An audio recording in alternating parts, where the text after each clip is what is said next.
মানিকগঞ্জ শ্বশুরবাড়ি থেকে পালিয়ে এখন আন্তর্জাতিক পর্ন তারকা। ২৮ বছর বয়সী এক নারী যার নাম নাদিয়া নিজেকে সামাজিক যোগাযোগ মাধ্যমে বাংলাদেশের ১ নাম্বার মডেল হিসাবে উপস্থাপন করেন। তবে বাস্তবে তিনি আন্তর্জাতিক পর্ন ইন্ডাস্ট্রিতে নিজের ক্যারিয়ার গড়ে তুলেছেন।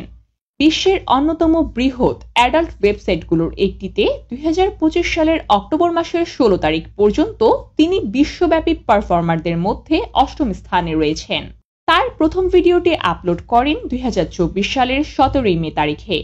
চলতি অক্টোবরের মাঝামাঝি পর্যন্ত তিনি মোট ১১২টি ভিডিও প্রকাশ করেছেন, যা একত্রে ২৬৭ মিলিয়নেরও বেশি ভিউ পেয়েছে। পর্ন ওয়েবসাইটগুলোতে যেসব বাংলাদেশি নারী পারফর্মার রয়েছেন তারা তাদের পরিচয় ও চেহারা গোপন রাখলেও নাদিয়া তার ভিডিওতে মুখ উন্মুক্ত রাখেন এবং তার সঙ্গী চট্টগ্রামের এক ছেলে তার সাথেও একত্রে পর্ন ভিডিওতে হাজির হন। বাংলাদেশের পর্নোগ্রাফি নিয়ন্ত্রণ আইন ২০১২ অনুযায়ী পর্নোগ্রাফি উৎপাদন ও বিতরণ একটি ফৌজদারি অপরাধ। এই যুগল শুধু নিজেরাই অপরাধ করছে না, বরং অন্যদেরও এই পথে যুক্ত হতে উৎসাহিত করছেন, যার মাধ্যমে বাংলাদেশে বসে পর্ন ভিডিও বানানো এবং প্রচারে একটি নেটওয়ার্ক গড়ে উঠেছে। নাদিয়ার বাড়ি মানিকগঞ্জের হরিরামপুরে। তার শ্বশুরবাড়িও ছিল মানিকগঞ্জের হরিরামপুরে।